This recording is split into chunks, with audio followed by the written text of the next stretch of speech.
Bonjour, bonsoir mes embryons de l'horreur. Ce soir, je vais vous raconter une légende dont même les anciens du village évitent de parler.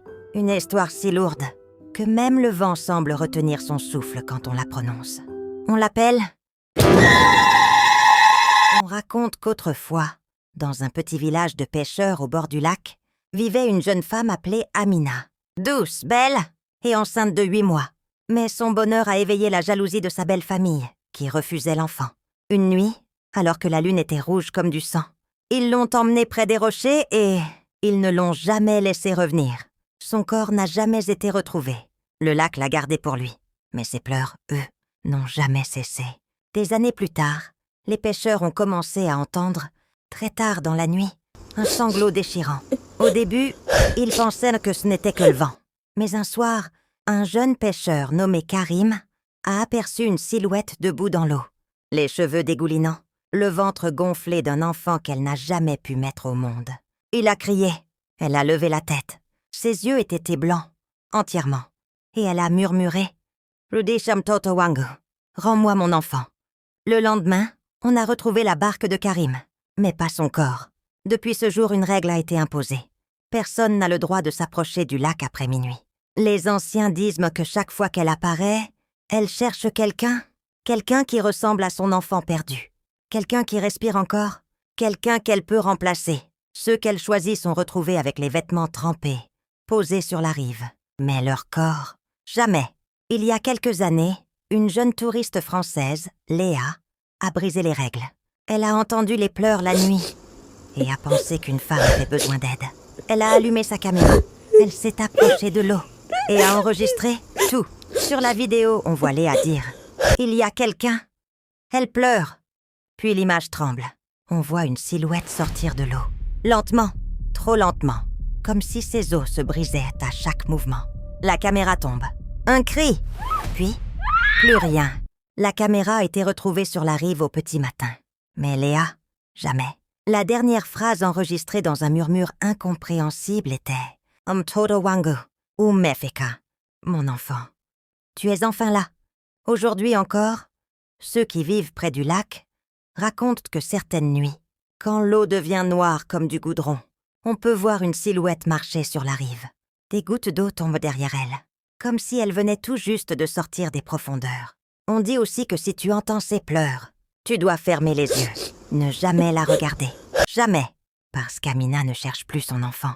Elle cherche juste quelqu'un pour la remplacer. Mais l'histoire d'Amina ne s'est pas arrêtée le soir de sa disparition.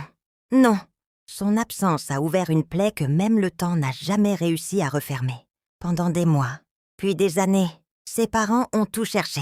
Chaque jour, dès l'aube, sa mère longeait les rives du lac, appelant doucement « Amina, ma fille !» « Réponds-moi !» Son père, lui, allait interroger les pêcheurs, analysait les courants, inspectait les rochers, vérifiait chaque recoin, chaque bruit, chaque ombre sur l'eau. Le village a fini par croire qu'il devenait fou. Mais eux, ils savaient que quelque chose n'était pas normal. Parfois, la nuit, la mère disait entendre des pas mouillés devant leur porte. Le père trouvait des traces d'eau dans le salon. Personne ne voulait la croire. Et puis il y avait ses pleurs, parfois si faibles qu'on aurait dit un enfant, parfois si déchirants qu'ils glaçaient le sang. Les anciens disaient « Ce ne sont pas ses pleurs, ce sont ceux du lac ». Mais les parents d'Amina refusaient d'abandonner. Ils ont continué, encore et encore. Les années ont passé, leur maison s'est vidée. Les photos d'Amina commençaient à s'effacer sous la lumière du soleil. Mais leurs pas, eux, les ramenaient toujours au même endroit, la rive noire du lac Victoria. Un soir, après presque 3 ans de recherche, une lumière étrange a traversé la surface de l'eau. Pas un reflet, pas un bateau. Une lumière, comme un souffle, comme une âme. La mère a reconnu la voix, un sanglot lointain. « Maman, maman !» Elle a couru sans réfléchir. Le père aussi. Ils ont traversé la boue, les rochers, les racines, les branches, jusqu'à la rive. Et là, ils l'ont vue. Ou plutôt, ils ont vu quelque chose qui avait la forme de leur fille. Les cheveux étaient ceux d'Amina. La robe était la sienne. Le ventre, gonflé, comme au dernier mois de grossesse. Mais le visage n'avait plus rien d'humain. Les yeux étaient là blancs, comme remplis d'eau. La bouche tremblait, comme si elle retenait un cri. La mère s'est effondrée en l'appelant. Le père, lui, s'est interposé, effrayé mais déterminé. C'est à ce moment-là que la lutte a commencé. Amina, ou ce qui restait d'elle, a avancé, lentement, d'un pas lourd. Ses pieds laissaient des flaques d'eau sur chaque pierre. Le père criait « Reste derrière moi! Ce n'est pas notre fille !» Mais la mère ne l'écoutait plus. Elle tendait les bras. Elle murmurait « Amina, rentre à la maison. » Alors l'entité a changé d'expression. Pas un sourire, pas une tristesse, juste une faim. Elle s'est jetée sur eux. Le père s'est battu. Il a hurlé, frappé, tiré, griffé, supplié. Il s'est débattu comme un lion qui refuse de perdre sa famille une seconde fois. Mais on ne se bat pas contre un esprit noyé, pas contre une âme volée au fond du lac. Il a été entraîné dans l'eau.